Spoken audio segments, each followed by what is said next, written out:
At a Christmas gathering, he signs divorce documents through tears. Her entire family mocks him, unaware he is the heir of a billionaire. What follows will completely destroy their reality. Holiday lights glow throughout the Anderson estate, but Derek Thompson stands isolated at the polished dining table, tears falling freely as his wife's relatives observe him finalize the divorce. His mother-in-law's sharp laughter bounces off the marble walls while his wife Jennifer smiles comfortably beside Brandon, the man replacing him.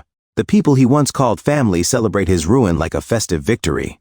Derek folds the papers, brushes away tears, and steps into the freezing night without speaking.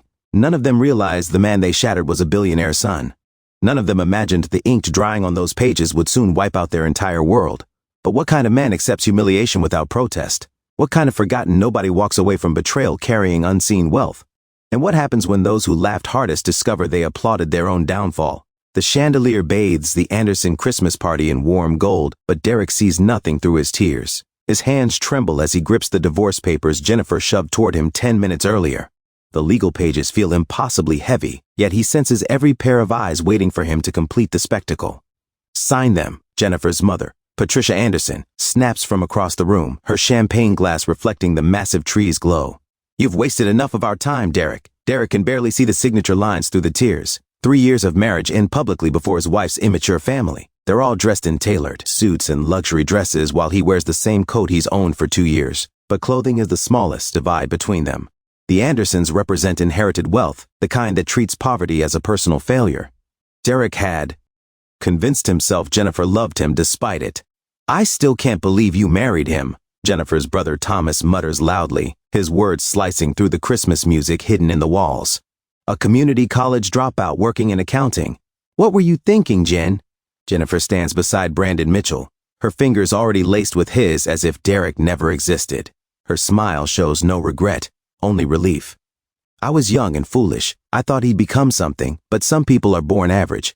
The words strike Derek like blows, yet his hand moves toward the pen because prolonging this only deepens the pain. Patricia circles him like a predator, her perfume expensive and suffocating, satisfaction dripping from her voice as she watches him crack. My daughter is rescuing you, Patricia murmurs close enough for Derek to smell wine on her breath. You dragged her down for 3 years, stuck in that miserable apartment, driving that disgrace of a car. She deserves more than a man who can't even afford a vacation. Derek signs the first page, tears splashing onto the paper and smearing the ink. No one comforts him. The Andersons and their wealthy friends gather in groups across the enormous living room, pausing conversations just long enough to witness his humiliation before continuing. Derek feels every judgmental glance, every whispered insult. Brandon draws Jennifer closer, his expensive watch flashing under the lights. His smile is pure victory as Derek signs away his marriage. No hard feelings, Brandon says. These things happen. Derek says nothing. He signs page 2, then page 3, his vision swimming with relentless tears. At 34, he's erasing the last person who claimed to love him, legally admitting he was never enough, confirming what the Andersons always believed, that he was worthless. Jennifer's cousin Emma leans toward a friend and whispers loudly enough to be heard. I heard he's buried in debt, maxed credit card student. Loans he'll never escape. Jennifer's lucky she's leaving before he ruins her. As Derek signs page 4, memories flood back. He remembers meeting Jennifer 4 years earlier at a charity event when she still pretended money didn't matter. After marriage, everything changed. The Andersons made sure Derek knew he was unworthy. Every gathering reminded him he was an embarrassment. He believed Jennifer would defend him. He was wrong. Almost finished? Patricia asks impatiently while refilling her champagne. We have reservations at 9, and I don't want to miss dinner over this drama.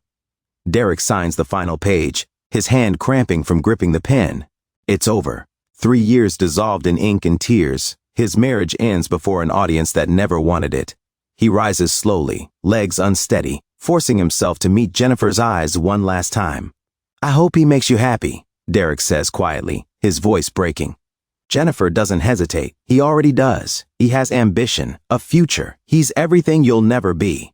The laughter following Derek toward the door cuts deepest. Relief, celebration, toast to his removal. Derek pushes through the heavy doors into December's cold. The mansion glows behind him with wealth and warmth. He stumbles down the driveway toward his old car, tears freezing on his cheeks. Sitting behind the wheel, he can't start the engine. Shame burns through him, being nothing, exactly what they said he was. Then something shifts. A memory surfaces, recent yet buried beneath the chaos.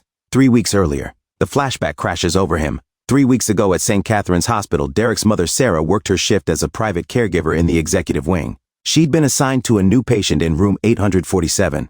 Clipboard in hand, she entered and froze. Even weakened by illness, she recognized him instantly. "Arthur," she whispered. The man turned slowly, pale but sharp-eyed, recognition flooding his face. Sarah. 35 years vanished in a heartbeat. Arthur Bancroft, tech billionaire, one of America's richest men, reached for her with a trembling hand. "I searched for you," he whispered. "For years. What happened?" Sarah stepped closer automatically, torn between training and shock, taking his hand because she'd never stopped loving him. "Your parents told me you'd moved on, that you were engaged. They said if I loved you, I'd let you go." Over hours, their history spilled out. They'd been college sweethearts from opposite worlds. His family was powerful and wealthy. Sarah was a scholarship student from nothing. They dated secretly until Arthur's parents discovered them during his final year. "End it or we cut you off," his father had said. Arthur refused. His parents acted anyway. While Arthur attended class, they packed his belongings and arranged everything.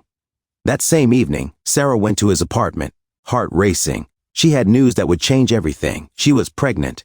She rehearsed the words endlessly. Instead, Arthur's roommate met her with devastating truth. Arthur's gone. His parents came with plane tickets. They sent him overseas. Sarah's world collapsed. She called Arthur again and again. Voicemail. Unknown to her, his parents destroyed his phone. They severed all contact, determined to erase her. Arthur arrived in London furious and desperate. He borrowed phones, wrote letters, searched relentlessly. Sarah's phone had been stolen. She changed numbers. She moved, unable to afford rent alone, hiding her pregnancy. Letters were returned. For 10 years, Arthur searched from abroad while building an empire. For 10 years, Sarah raised their son alone, working 3 jobs. She told Derek his father was gone, believing it true. She believed Arthur chose money. When Arthur returned wealthy and powerful, he hired investigators. Sarah had changed her name. Sarah Mitchell became Sarah Thompson, using her mother's name to escape shame. That single change erased her. Arthur married. Repeatedly, chasing family, but each marriage failed. He never stopped searching. "How is your husband?" Arthur asked. Sarah broke down. "I never married. I raised our son." "Our son. I was pregnant. I came to tell you, I thought you abandoned us. I had him, a boy, Derek." Arthur's face shattered with grief and joy. "I have an heir." Then urgency overtook him. "Where is he?" "I'm sick," Arthur admitted. "Stage 4 pancreatic cancer. Maybe weeks." He tightened his grip. "I need to meet him now." Sarah called Derek immediately. He was distracted by Jennifer's coldness and looming divorce. "Mom, I can't. I'm trying to save my marriage. Your father is here. He's dying. I'll come tomorrow." Arthur refused delay. "Tell him I don't have tomorrow." Derek arrived hours later after another fight with Jennifer. He assumed a misunderstanding. Then he saw his reflection in Arthur's face. "I'm your father." Arthur said they talked all night. Arthur summoned his attorney. While Derek stepped out, Arthur whispered, "Urgently change my will 70% to Derek. 30 to Sarah." A DNA test was suggested. Arthur refused. "I know my son." Derek insisted anyway. Results confirmed it. Arthur spent his remaining days with Derek, sharing business, legacy, and stories of loving Sarah. Derek tried telling Jennifer. She dismissed it. "I don't care about your deadbeat father." Arthur declined rapidly. 5 days later, he passed peacefully, Sarah holding one hand, Derek the other. His last words echoed, "You were always enough." The funeral was immense. 1 month later, the will would be read.